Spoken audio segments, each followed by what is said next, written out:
کیا آپ جانتے ہیں کہ خلا میں جانے والے لوگ خلا میں اڑتے رہتے ہیں اور انٹرنیشنل اسپیس اسٹیشن میں لوگ کس طرح سے ٹوائلٹ استعمال کرتے ہیں؟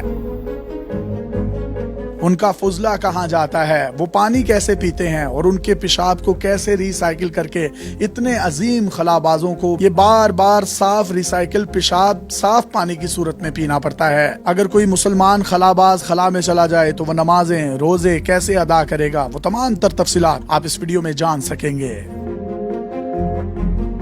دنیا کی سب سے مہنگی مین میڈ چیز اس زمین پر موجود ہی نہیں بلکہ یہ خلا میں ہے۔ یہ بین الاقوامی خلائی اسٹیشن ہے۔ اس کو سب سے مہنگی مین میڈ چیز کا اعزاز grains book of world record نے دیا ہے۔ گینس بک کے مطابق اس کی تعمیر پر تقریباً $100 ارب سے زیادہ خرچ ہوئے، جبکہ دوسرے ذرائع کہتے ہیں کہ اس پر تقریباً 150 ارب سے زائد کا خرچہ آیا۔ روس، یورپی یونین، جاپان، کینیڈا اور امریکہ کی خلائی ایجنسیوں نے مل کر ایک اسپیس اسٹیشن تعمیر کیا ہے جسے انٹرنیشنل اسپیس اسٹیشن کہا جاتا ہے۔ ان تمام ممالک کی خلائی ایجنسیوں نے مل کر یہ بین الاقوامی خلائی اسٹیشن بنایا ہے۔ اسے 20 نومبر 1998 کو خلا میں بھیجا گیا تھا۔ اس اسٹیشن کا مقصد ایک تجربہ گاہ، رصد گاہ اور فیکٹری بنانا تھا۔ اب اس کی مدد سے خلا کی تحقیقات کی جانی تھی۔ اس کی تیاری میں مستقبل کی منصوبہ بندی بھی شامل تھی۔ مستقبل میں اگر انسان چاند، مریخ اور دیگر سیاروں اور ستاروں کی طرف جاتا ہے تو انٹرنیشنل اسپیس اسٹیشن کو زمین کے نچلے مدار میں رکھتے ہوئے انسان کی ان تمام مشنوں کے لیے نقل و حمل، دیکھ بھال اور سپلائی فراہم کرنا تھا۔ انٹرنیشنل اسپیس اسٹیشن ہمارے سولر سسٹم کی سب سے مہنگی مصنوعی چیز ہے۔ یہ زمین کی سطح سے کھلی آنکھ سے باقاعدگی سے نظر آتا ہے۔ اگر رات کے وقت آپ کو آسمان پر کوئی تیزی سے گزرتا ہوا ستارہ نظر آئے تو آپ سمجھ لیجئے گا کہ آپ کے علاقے کے اوپر سے انٹرنیشنل اسپیس اسٹیشن گزرا ہے۔ یہ زمین سے 400 کلومیٹر کی اونچائی پر موجود ہے اور لگ بھگ 28,000 کلومیٹر فی گھنٹہ کی رفتار سے زمین کے گرد چکر لگا رہا ہے۔ یہ تقریباً 93 منٹ میں پوری زمین کا چکر لگا لیتا ہے۔ انٹرنیشنل اسپیس اسٹیشن تقریباً 109 میٹر لمبا، 73 میٹر چوڑا اور 4.5 لاکھ کلو وزنی ہے۔ اس کو سولر پینلز کے ذریعے پاور دی جاتی ہے۔ اس کے پینلز اتنے بڑے ہیں کہ ایک ایکڑ سے بھی زیادہ رقبے پر پھیلے ہوئے ہیں۔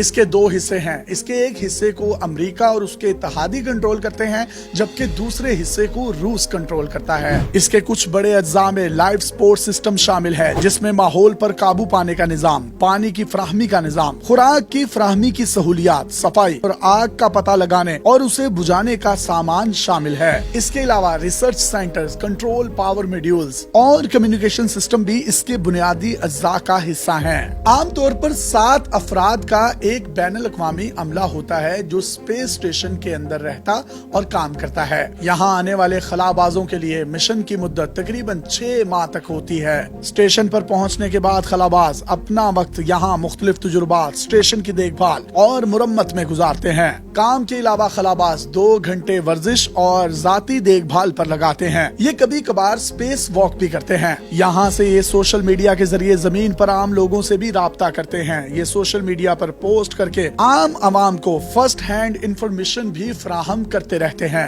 زمین پر گریوٹی یا کشش ثقل ہوتی ہے، جس کی وجہ سے کوئی بھی انسان ایک جگہ کھڑے رہنے کے قابل ہوتا ہے۔ خلا میں گریوٹی نہیں ہوتی، جس کی وجہ سے ہم اکثر ویڈیوز میں دیکھتے ہیں کہ خلا باز اسٹیشن کے اندر اڑ رہے ہوتے ہیں۔ ان کے پاؤں اسٹیشن کی نچلی سطحوں پر نہیں لگتے اور یہ فلوٹ کرتے رہتے ہیں، اسی لیے انہیں یہاں قدم پھونک پھونک کر رکھنا پڑتا ہے۔ کسی بھی چیز کو آزاد نہیں چھوڑا جا سکتا۔ اگر کوئی بھی چیز پراپر طریقے سے پیک نہیں ہوگی تو وہ اڑتی ہوئی کسی کو نقصان بھی پہنچا سکتی ہے۔ اسی لیے خلا باز خود بھی چھوٹے چھوٹے بیڈ رومز میں سوتے ہیں اور سونے کے لیے یہ خود کو دیواروں کے ساتھ باندھ لیتے ہیں تاکہ آرام کی نیند لے سکیں اور ہواؤں میں نہ اڑتے پھریں۔ بہت سے لوگوں کے مائنڈ میں یہ خیال ہوگا کہ یہ خلا پر جانے والا عملہ بیت الخلاء یا واش روم کیسے استعمال کرتا ہے۔ انٹرنیشنل اسپیس اسٹیشن پر بیت الخلاء بھی سائنس کا شاہکار ہے۔ یہاں خلا بازوں کو بڑے سائنسی انداز میں قضائے حاجت کرنا پڑتی ہے۔ اسٹیشن پر 2 واش روم بنائے گئے ہیں جو روس کے زیر انتظام حصے میں ہیں۔ واش روم کے لیے خلا باز ٹوائلٹ میں جا کر خود کو اچھی طرح سیٹ سے باندھ لیتے ہیں اور اس کے بعد اسے استعمال کرتے ہیں۔ ٹوائلٹ میں تیز رفتار پنکھے اور بڑے بڑے پائپ لگے ہوتے ہیں جو کہ فضلے کو نیچے کی طرف طرف کھینچ لیتے ہیں تاکہ یہ اوپر آ کر خلابازوں کو گندا نہ کر دے۔ ٹھوس فضلے کو ایلومینیم کے پیکٹس میں سٹور کیا جاتا ہے، جبکہ پیشاب کو پائپوں کے ذریعے ری سائیکلنگ یونٹ میں پہنچا دیا جاتا ہے، جہاں سے اسے ری سائیکل کر کے پینے کے پانی میں تبدیل کر دیا جاتا ہے۔ اس سے آپ اندازہ لگا سکتے ہیں کہ خلابازوں کی زندگی کتنی مشکل ہوتی ہے کہ وہ مینٹلی طور پر ان سب چیزوں کو جانتے ہیں کہ جو پانی وہ پی رہے ہیں پیشاب کے راستے نکل رہا ہے، اسی کو ری سائیکل کر کے صاف کر کے ان کو پینا پڑتا ہے۔